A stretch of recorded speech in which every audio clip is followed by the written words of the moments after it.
This is Vince Russo's The Brand. Yo, what is up, everybody? Welcome back to another episode of Wrestling with Tragedy. You know who it is. It's me, the dad bod god, the bald, the beard, the fucking beautiful Piers Austin, the Australian Wonder Man himself, joined once again by the Suntan Superman, the ECW original, the king of the streets, the kingpin, Angel motherfucking Medina. How are you, brother? You know, I really like how you give that enthusiasm, but when you look at your eyes, you look at your you are tired. I'm just feeling it, brother. I'm feeling it. You know me, bro. I always turn up. I always deliver an amazing intro for all of our amazing listeners and viewers on the Wrestling with Tragedy brand. It's been a long ass day, brother. I'm not gonna lie, man. And but you know, we get into it. And, you know, we are the crack investigation unit of the Russo's brand. You know, we're bringing you every single case every single week, and we're breaking it down like only we can do it. But before we get into tonight's or today or whatever time it is that you're viewing this, watching this, listening to this, before we get into all of it, we're going to take a quick pause for the cause to thank those sponsors that help us keep the lights on up in this bitch, because you know they get expensive down here in Australia. So first up is healthvape.com. Healthvape.com is your healthy vaping alternative, guys. All of their products are no nicotine, no addictive or harmful chemicals, and they are vitamin infused, guys. So go and check out their vape and pod products. Guys, if you're a cigarette smoker, it's time to give up the fags, time to give up the durries, the smokes, the cigarettes, and get on healthvape.com. This is your transition off that. If you're a normal vapor, if that's the way that you call it, like I am, I'm one of those douchebags that have a vape and I make clouds as I'm walking down the street. But guys, healthvape.com is your healthy vaping alternative, guys. So make sure you check out their products. Get off the cigarettes, get off the nasty and addictive chemicals that are in the vapes, and get on healthvape.com, and you'll get 10% off when you use promo code MWAPOD at purchase. And guys, while we're at it, we're going to take a quick second to appreciate Sleefs.com. Now, Sleefs, S-L-E-E-F-S, Sleefs.com. If you are an athlete or someone you know is an athlete, you need to check out Sleefs.com. They've got armbands, knee bands. They've got ankle protectors, headbands, mouth guards, boots. Guys, they've even got dirty boxes. And you know what? They sent me an Angel, like, boxes and boxes of dirty boxes. And I don't know about you, Angel, but these are the most comfortable boxes that I own. I actually threw out all my other boxes. These are the only ones that I wear now. I'm an active guy. I'm running around. They stay dry. They stay fresh all day long. Definitely for your active person in your life. Make sure you check out sleeps.com. Use promo code MWAPOD to get a 10% discount at your final purchase, baby. That is the longest commercial I ever seen. And I could say the word nicotine. Nicotine. I have to focus. But anyway, Angel, man, how you been, man? How you been since last week, bro? I'm doing good, man. I'm just keeping it strong, pushing it forward with all the podcasts that we're doing, you know, on the MWA pod, and also we're Wrestling with Tragedy. So I mean, just trying to keep like you said, the lights on, you know. It's still on, but still going bright, bro. You know, I love how I said. So, how are you going since last week? Like we haven't spoken 100 times before that. Oh, absolutely, man, absolutely. Well, the fans don't know that. Exactly. But you know what? I'm pretty excited about this. Right now, we're gonna get to the main meat of this show, man. It is going to be case number 76, and we're gonna talk about the curtain call, the infamous curtain call with, you know, Triple H, Scott Hall, Kevin Nash, and Shawn Michaels. You know, I mean, back in those days, man, they broke the kayfabe rule. You know, they crossed that line that you're not supposed to cross during that era of revealing the secrets behind professional wrestling. Let me ask you this, right, Angel? You're a 30-year ring veteran in the world of professional wrestling, and back in 1996, like I think 96 was probably I think kayfabe was kind of still strong in 96, wasn't it? Like usually, kayfabe.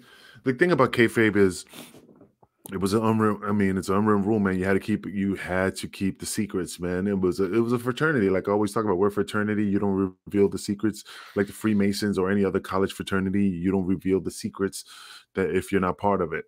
So yeah, it was. I mean, nobody talks carny no more. I mean, that's what I used to talk back in the days. We don't separate locker rooms anymore. I mean, of course you do see like the curtain, but we should come out the same damn curtain. Everybody's in the same damn locker room. So I When you mean, it's say just when you say talking carny, like, can you give us like give some wrestling fans an explanation of talking carny? Like, say for example, like I'm a worker.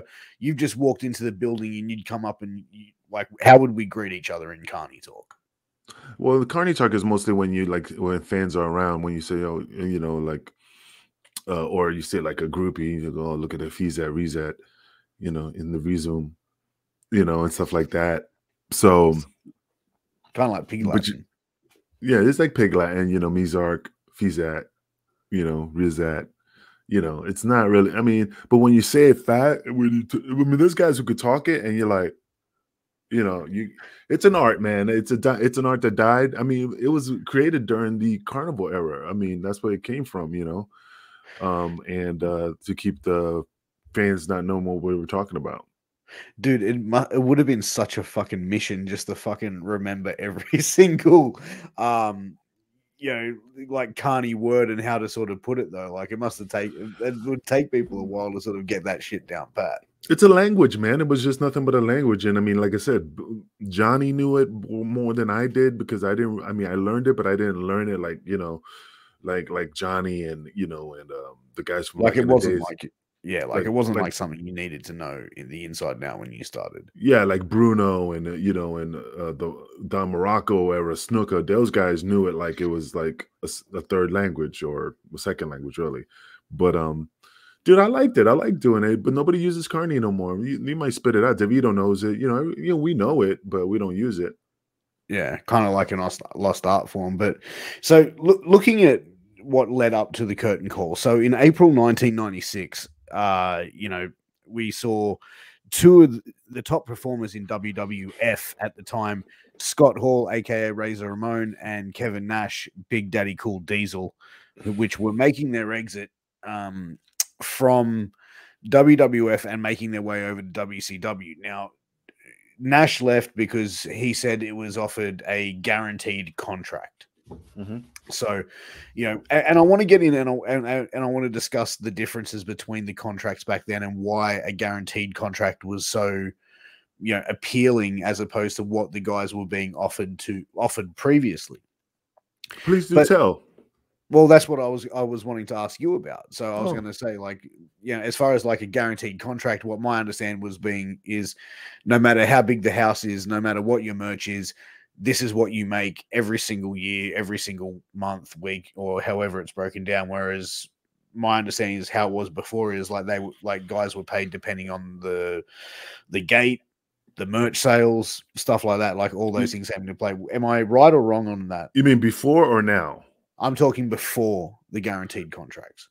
Well, before, I mean, as far as I remember, you got a percentage of the gate, and you had, if I recall, it was you had your base.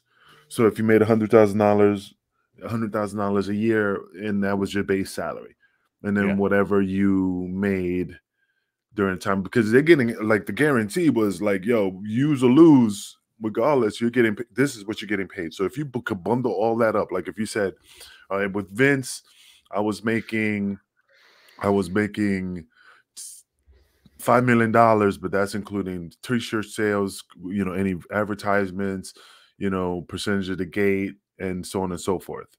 But if they don't use me, I'm only going to get my base salary of $100,000 or probably 150, 100, a little bit more. X amount, X amount. It's still too early.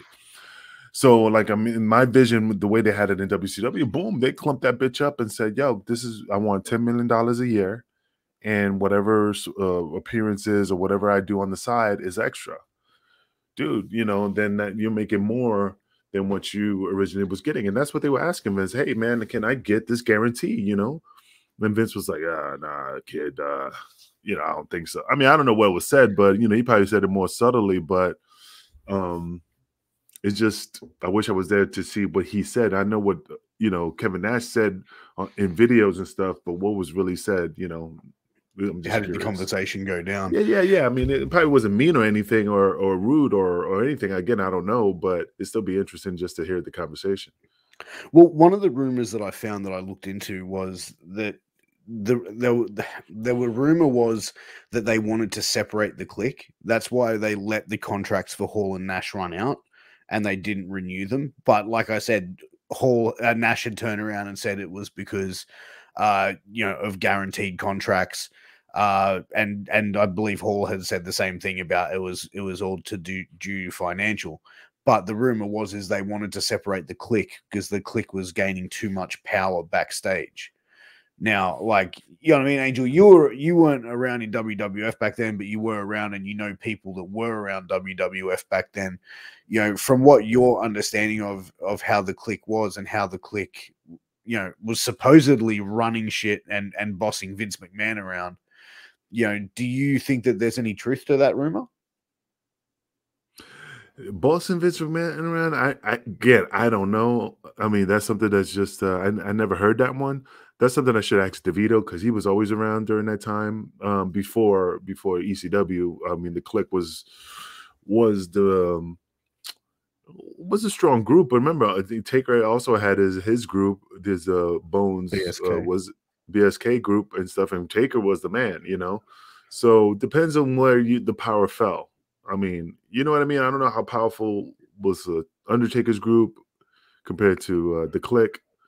But again, in the ECW, we had our cliques, you know, but there was no, you couldn't tell the difference. I know there was like Taz and the Shane Douglas Kliq. Yeah, they had more power, they had more say, but we never crossed paths and said, "Oh man, you know, they squashed us." You know what I mean? Like we didn't feel that type of presence in the locker room. We just hung out with people we drove with, cracked jokes with, and pull high spots on. So, do I think they were bossing Vince around? I don't know. I doubt it. Or influence. I think it was more they were influencing Vince in a way, but like I can't really see Vince McMahon being influenced to do something that he didn't want to fucking do. Well, at a certain point, and okay, I could visually see just like, and I'm using us as an example, like my status, and I go and you say, hey, and I say I'm going to do this, right? I tell you, Pierce, I'm going to do this. This is what I want to do. You're probably going to say, all right, bro, it's okay, because it's just you just let me do what I want, you know. But it's the same thing. It's just basically Vince probably they got that relationship where they're like, yo, Vince, I'm not putting over fucking, nah, fuck that. I'm not letting them win like that. I'm going to do it like this. All right. It makes sense. All right, fine. Go do it like that. You know what I mean? They had that type of influence, I think. Yeah. So the actual curtain call itself came down where the four of them went into the middle of the ring in Madison Square Garden at a house show and had an embrace. You know, at the time that you know, Michaels and Hall or Razor Ramon were baby faces, and you know, Triple H and Nash or Diesel were heels. So, you know, that was like the kind of thing where we were talking about breaking kayfabe, like where you have heels and baby faces in the ring having, you know, this embrace in the middle of the ring in Madison Square Garden. Now, one of the interesting things was as well, Sean Waltman, X-Pac, 123 Kid, 6, whatever you want to call him, he would have been in that mix as well. But at the time, he was actually in rehab for a pill addiction, I think. But he would have been gimmicks, brother. Gimmicks. He was doing hard times, but you know, we look at, you know, what sort of happened there, and you know, rumor had it as well that Vince McMahon approved it, but he had no idea that it was going to obviously have the reach that it did.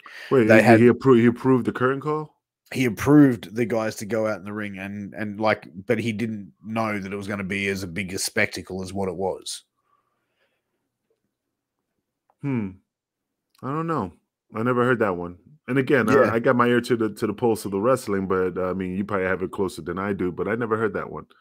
Yeah, You that know, was one of the rumors, man. That he'd given the green light, but had no idea of the specifics of how it was going to go down, and also the fact that it was a house show. So they thought, okay, it's not going to be on camera. It's not going to be. And this is before, bro. Like, keep in mind, this is before there was mobile phones with cameras, and every motherfucker had a camera on them. You know what I mean? Like it was two fans that basically who recorded it who snuck in a camcorder and was able to get snaps. And pretty much soon after that, that started to make its way around, in the dirt sheets and so forth of what happened. But following the embrace though, so Hall and Nash, they fuck off. They go to WCW. They go and start the NWO with Hogan. Shawn Michaels is the top guy. He's the world champion at the time in WWF. So, in a way, someone who's untouchable. You know what I mean? Oh, yeah. He's your main eventer. So that leaves Triple H, Paul Levesque, to take the heat of what happened, to take the brunt and the feedback from the boys. But let me ask you this, Angel: if you were one of the wrestlers there that night, and you saw what happened, how would you have felt? I'm talking 1996, not Angel 2021. But like, if you were one of the boys in that locker room, you were like, say, a upper mid Carter, how would you have felt about that? Well, no, to be honest with you, it's probably because again at the time I was all about kayfabe and not breaking that wall. Yeah, I would probably be like, oh, there's heat. There's gonna get they're gonna get in trouble by the boss or whatever. But I wouldn't like it because at the time, like I said, it was all about kayfabe and keeping people in the dark in regards to what goes on in the back of the locker room in wrestling. So I think I would have been upset about it. Because again, that's just something that you did not want to break that rule. But would you have gone up and confronted any of them about it? If I was a top star? Say upper mid card. Nah, I probably wouldn't. It depends on my relationship. If I was cool with Sean and be like, yo, dude, you got some balls to break, to do that. Then it was okay with Vince. All right, whatever, but I don't think that was cool, but it is what it is, That's how I would have looked at it, Now, if like other boys, it depends. Other guys would be like, I can't believe you broke kayfabe, you can't be doing that. But again, like you said, they probably didn't think it was going to go anywhere. Like it would have been like one thing done and it would have disappeared. But like I said, somebody had a video camera, videotape that breaking TMZ news, and that was over, man. Game over, man. Pretty much it was, man. And Triple H was the one who really sort of who took the punishment for that. And you saw Triple H was slated to win the King of the Ring in 1996, which he won the hog slop match. He didn't win, but I'm just saying. Stone Cold went over on that. You know what I mean? So if we didn't think Triple H would have, if the curtain call hadn't have happened, do you think Triple H's career could have gone down a different path? Well, let's just look at it like this. Let's use a Disney analogy of Marvel Universe and to say, what if? What if he turned left instead of right? What if they would have gave Scott Hall and Kevin Nash the contracts that they wanted, the guarantee? That definitely would have put a spin of no NWO, no, Triple H. Definitely, Triple H would have been the champion of King of the Ring. Stone Cold Steve Austin would, Austin 316 just said, "I whooped your ass," ever existed. See, those things will make interesting. I wish they would have done it like a WWE. I might even bring it up because then they'll steal the idea. What if, like a what if segment, like what would have happened? But like that's what I'm saying. Like things happen for a reason. But yeah, you're right. If that would have happened, certain things would not have played out the way it did. And it would have changed. We would have not known, but it would have changed a lot of things. I'm not saying that Stone Cold would have not been famous, but that little moment in time propelled his career to just astronomical heights. Oh, I agree. And, one of the things as well that you look at with the curtain call is the way that Triple H hadn't people have come out and said this, the way that he just took the punishment on the chin, realized he was the one that was going to take the heat for it, took it, shut his mouth, and even Undertaker commended him on that as well. Whereas like he just went in there, you know, and do you think that's as well for another thing that he sort of no-sold the fact that he was getting punished and pushed down a little bit following that? Sometimes you just gotta just suck it up, man, and just take your punishment and just keep pushing forward, man. And he had a job, so he's just like, you know what, let's see how far I could ride this and just keep my mouth shut. Sometimes doing nothing at all is the best thing instead of chipping your teeth. Because where would he have gone? I mean, yeah, he could have went to Japan, he could have went to WCW, but again, now with the what if factor, if he kept his mouth shut, or if he would have chipped his teeth, his whole career would have been, they could have let him go. They could have, he would not have been as high up on the food chain as he is now. Oh, 100%. Like there's many different factors as well. But do you think that the boys would have ribbed Triple H and like there would have been punishment from the boys that would have been handed out? Like we talk about wrestlers' court and that sort of thing. Dude, that's the one thing I don't know. Would they ribbon? Excuse me, would they ribbon him in the locker room when they were just joking around with him and just tell, I told you shouldn't have done that shit, and ribbon him? I could find out, but I never really thought I'd want to know. I'd want to know, wouldn't you? Like, it's like if the boys would have taken it out on him, like fucking, I'm not saying punked him out, but like shit in his bag or fucking like hit his shit, and like just fucked with him in the process.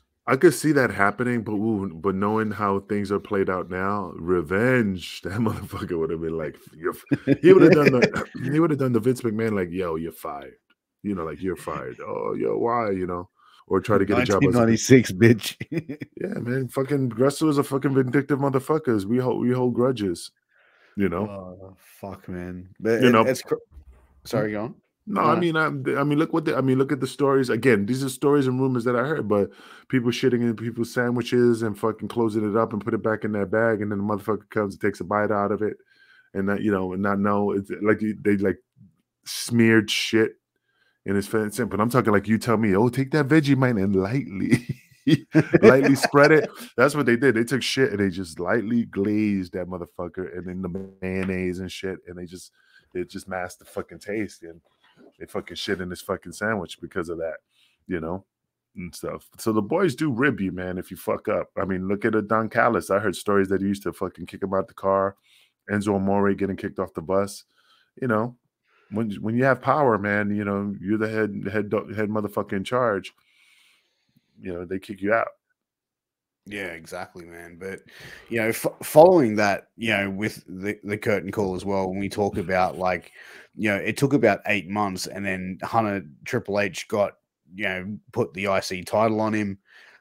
He had a decent run with that. But as you said, you mentioned that the pig slot match where he had shit thrown over his head. In a way, it was shit. It was just probably no, that's what I mean. Yeah, but I'm saying like he kind of had to eat shit and suck it up, basically. And I think that if he had reacted in a different way, his career probably would have gone down a different direction. It's called redemption, man. He had to redeem himself to the eyes of the almighty Vince McMahon. But that's the thing, man. I mean, like I said, when it's just like at ECW, just like WCW, man, when the boss is the boss, you just got to be like, I got to make it right, and I got to take my medicine. Take it on the chin. And like I said, Shawn Michaels probably was protecting his boy, but there's certain levels that he just couldn't do. You know what I'm saying? Yeah. There was only a certain aspect that he could protect before. Well, there's only certain much that a person could do, right? Oh yeah, man. I mean, absolutely. Shawn Michaels could go to Vince and chip his teeth and say what he wanted to say, but Vince would be like, nah, I ain't letting it slide. Tough shit, basically. Yeah, suck it up. Or I'll leave him alone this week. Some shit like that. I'll give him a break. Yeah, I'll give him a break, but until I feel like I'm satisfied, and then he has to just suck it up. Do you think that we could ever see like a repeat of the curtain call in like, say, like WWE, AEW, or like any major promotion? Do you think we could see a modern day curtain call, and do you think it would be as effective as it was? No, I don't think it'll be as effective because now everybody knows kayfabe is no longer in existence, and and also one thing, just to backtrack a little bit, sometimes Vince does things not appease the boys to still show that he is the boss. So for example, let's say Shawn Michaels was like, hey, don't be doing this to Hunter and stuff like that. Well, I got to make it an example because if I don't put him in his place, not put him in his place, then the other boys, it's like the mafia. If I don't show my strength, they're gonna see my weakness. So I have to punish him so everybody else will fall into place. Yeah, I You was just know, about to say that, like a Tony Soprano style. yeah. So Like, that's the thing. So I mean, again, I'm just speculating, but that's how I would visually see it. But anyway, back to what you were saying. Shit, what were you saying? Did I backtrack? What was that part? would the curtain call be as Oh yeah. effective if it happened in 2021? No, it wouldn't be as effective. I mean, I think it's just I mean, after the show's over, they come out, shake hands, hug each other. Just like when basically the same thing when ECW folded and everybody came out at the end of that show and stood in the ring and hugged. It didn't have the same effect. Mm. It's Even just though that like, was like 4 years later, 4 or 5 yeah. years later. And they were like, oh, ECW is over, and everybody came out and hugged and kissed and cried and drank a beer together, broke kayfabe, and that was still nothing. It was not like a big thing. It was, oh yeah, this seems like the last show, and everybody was in the ring, and it didn't make any tremors. Yeah, not even My opinion. yeah. I agree. I'd have to agree with you. I don't think it would be as effective in 2021. Damn No, fucking right. but you know what? It's funny though. Like you see Triple H. Remember that promo that he did? I think it was like 98 or 99 when he became the Game. And he's sitting on the couch talking with Jim Ross, and he's got it's funny, that version of Triple H looks exactly like how Shane Douglas's look was in the same time, the long blonde hair, the leather cap. Oh, I heard a story, yeah, that he was stealing shit from Shane Douglas, because if you look at the ECW footage and Triple H, he was just stealing his gimmick. But yeah, like it definitely looked like that. But like as far as that interview went, that vignette, that promo, whatever you want to call it, or label it, where he even talks about the curtain call, like he breaks kayfabe again in a promo, bringing up that sort of thing, and even sitting there saying like, I had to eat shit and fucking like it, and you could definitely see the passion in him when he was delivering that, and it was like, we say this term often, you know what I mean? Like art imitating life, and life imitating art. You know what I mean? Like, do you think that he held on to that sort of, the sort of shit that he had to sort of eat and basically let it out in that promo? Yeah, probably. Yeah, absolutely, man. He was let loose. The chains were released, and it was just almost like the CM Punk when he cut that promo on the ramp. Yeah, yeah. The pipe bomb stuff. Like, oh, it was just all that pressure on your chest that you just want to just blurt out, and he's just probably like, hey, this probably makes a good promo, so let me just spit this shit out, man, and you just say how it is. So I think it was pretty good. Yeah, man. And we look at all of the four guys that were involved in the curtain call, all went past that and had stellar careers. And Hall and Nash went in and became they elevated themselves, I believe, in WCW as far as like when they started to be themselves. We saw Shawn Michaels have a pretty solid run as champion for the next 2 years on and off. Before he then took time off in 98 for his back injury and came back, I believe, in 2003. Triple H, in 3 years later, in 99 was elevated into that main event spot. And again, Hall and Nash, they were in the main event over in WCW. So I think at the grand scheme of it, all four guys, went on, like none of their careers were affected in a negative way because of the curtain call. Oh yeah, man. I mean, I think like you say, Shawn Michaels' injury. I think it was his lower back, and he fused the vertebrae and stuff, and he came back strong. I think it was from one of the casket matches that he hit his back on, when he flew out the ring. But yeah, I mean, like Shawn Michaels. I mean, yeah, he came back strong. I mean, became the showstopper. Triple H became the Game. Everybody got elevated. Everybody got elevated. due to due to that situation, And I'm not saying that was the cause, but because things could have been different. But again, I hate saying that. Oh, just because that happened, their career didn't elevate because of that. You know what I mean? I think it would have elevated, but I don't think it would have elevated that fast compared, for because of that situation. Do you think as well, like if Hall and Nash had stayed, that their careers would have been as memorable if they didn't go to WCW? I don't think. Yeah, I think they would have just plateaued, and they would have not made as much money as they did. I mean, they would have had money, but not compared to what they made. Because remember, there's only certain people that stayed with the company so long, like the Triple H, the Shawn Michaels, the Undertaker, Randy Orton. But at that time, there was only a wave. Like there was only so much that wave can go, and then they release you, and then you go somewhere else, and then you do your run over there, and then you come back, as a return. There was not really that longevity in certain companies forever. So I just think that, I just think, again, if they would have stayed, they would have run the contract, got out, went to WCW, but again, there would have been no NWO. I'm not saying Oz or Vinny Vegas would have came back and the Diamond Stud would have came back. I'm just saying that things happen for a reason, and I think those reasons, that's why shit popped off, because I mean, I could just visually see that them coming back to WCW at the time, but as different people, different characters. No Kevin Nash, no Scott Hall.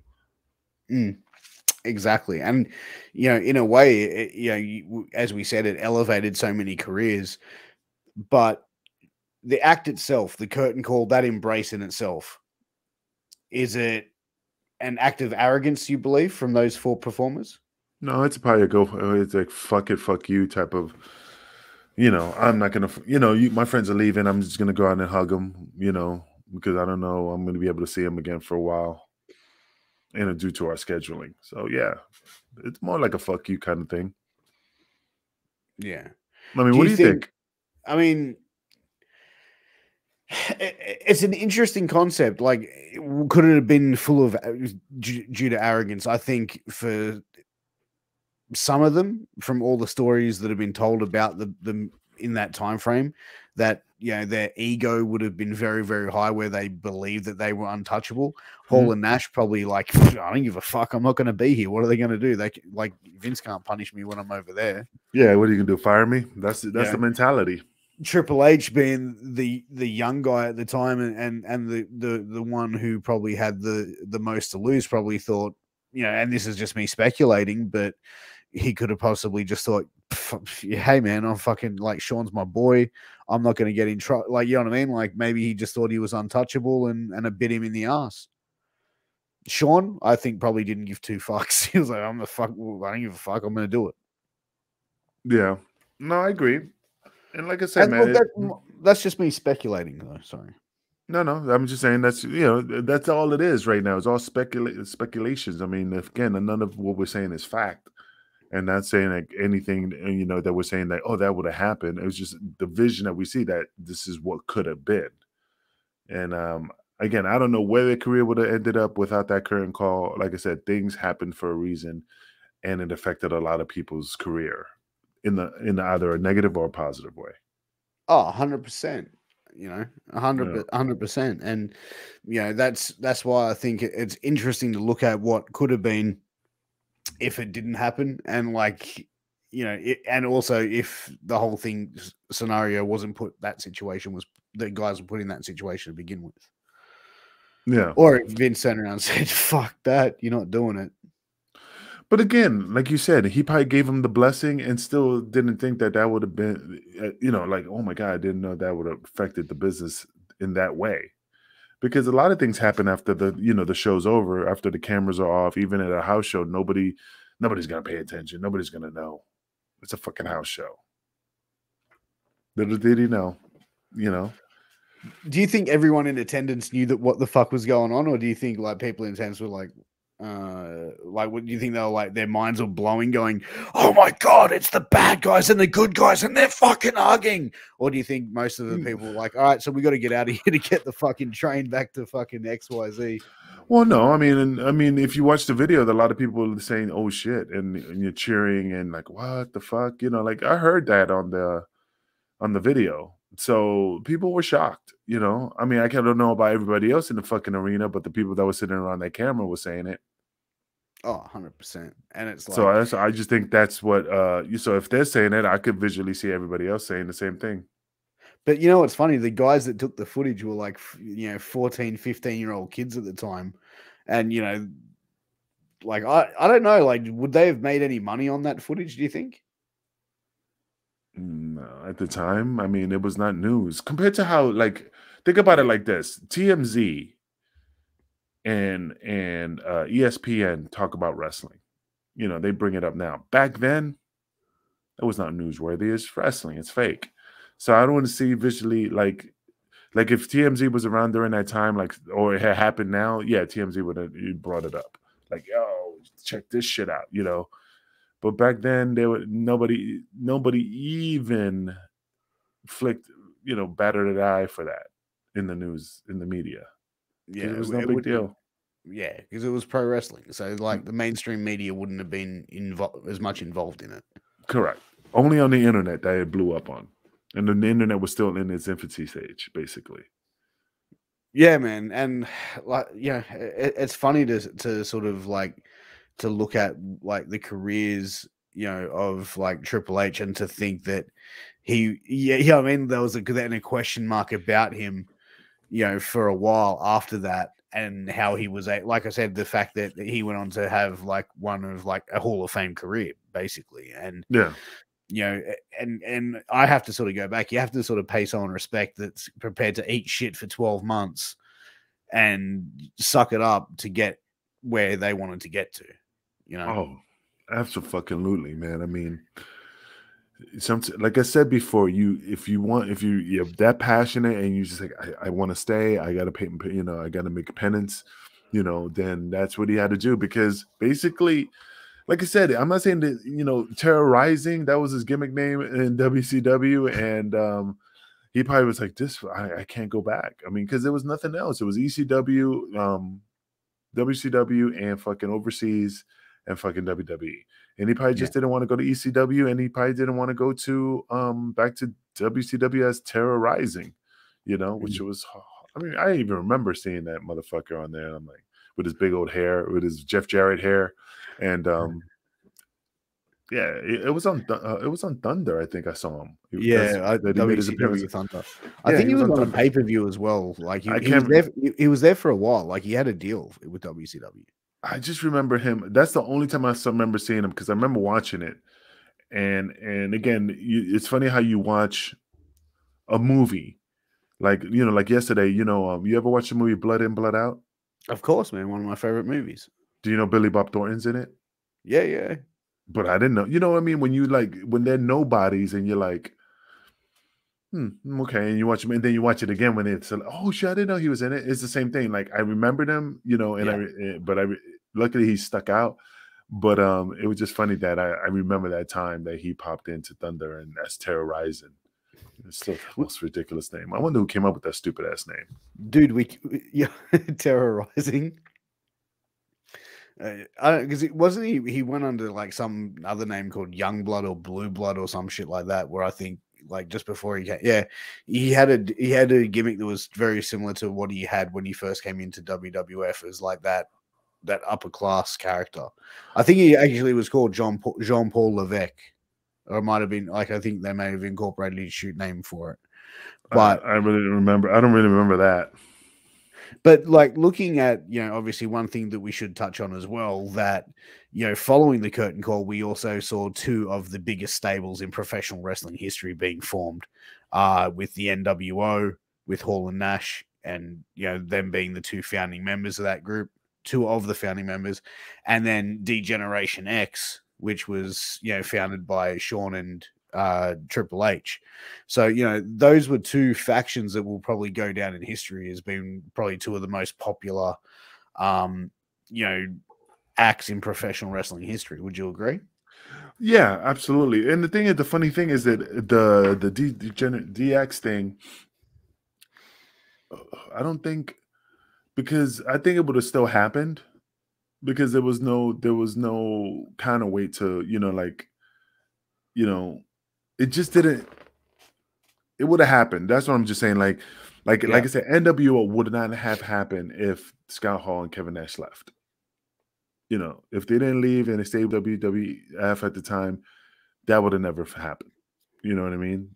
That's what I'm saying. Like the cause and effect, Mm. and that's the thing. Like DX, I think it would have happened because there was nothing that affected them at the time besides the curtain call. But again, if the curtain call didn't happen, Triple H would have won the King of the Ring, and again, that could have led to the DX level. Still, Yeah.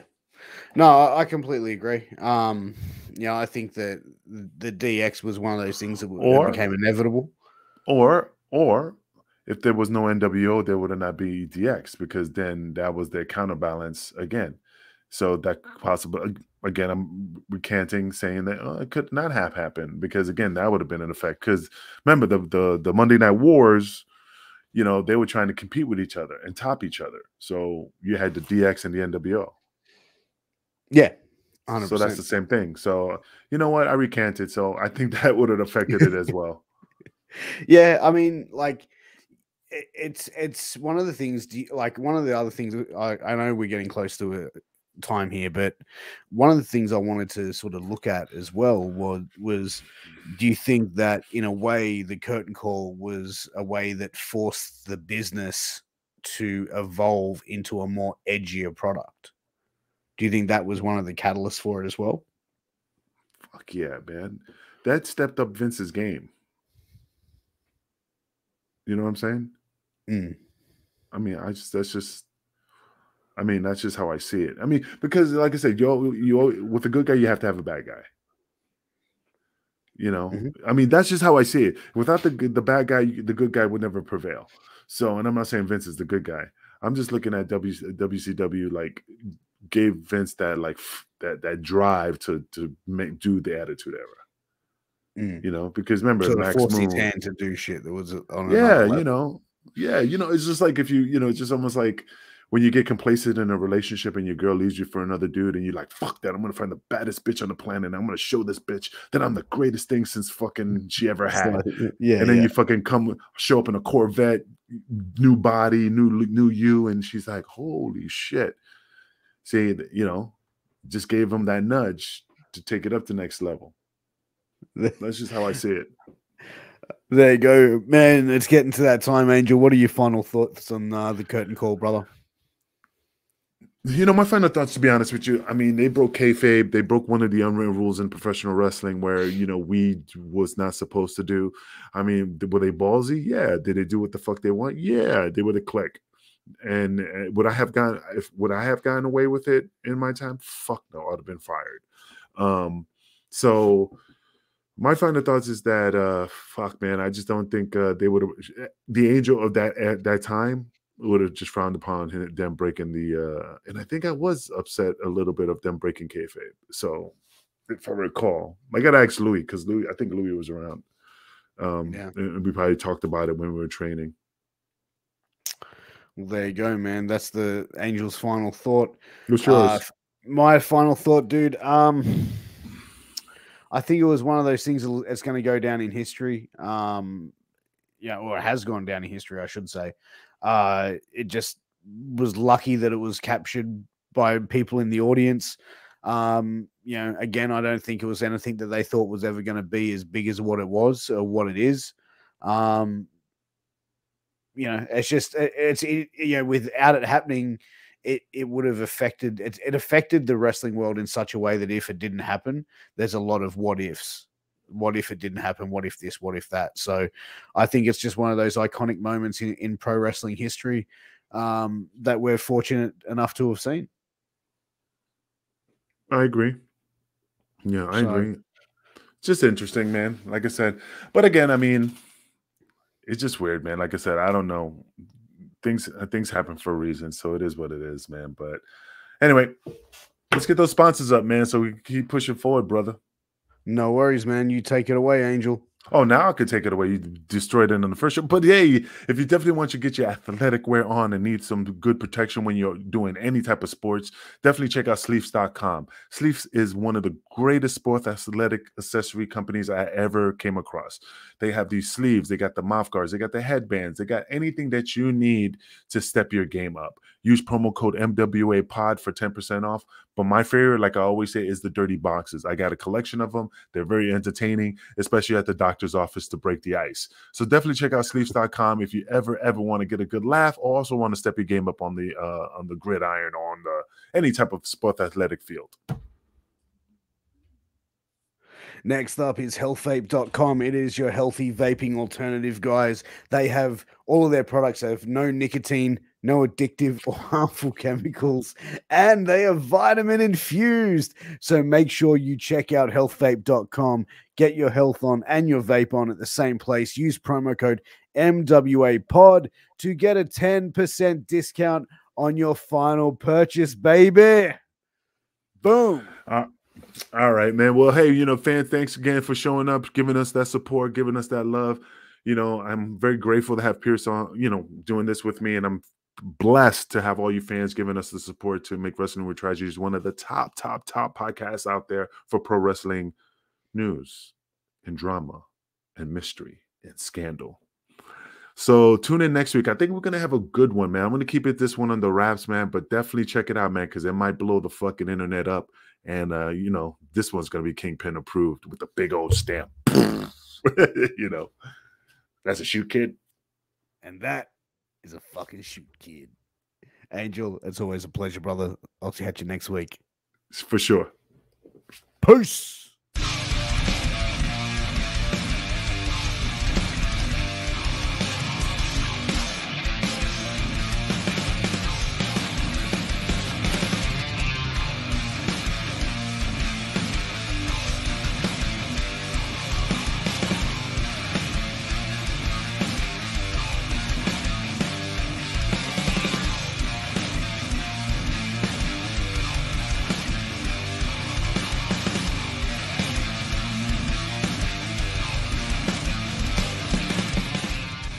This is Vince Russo's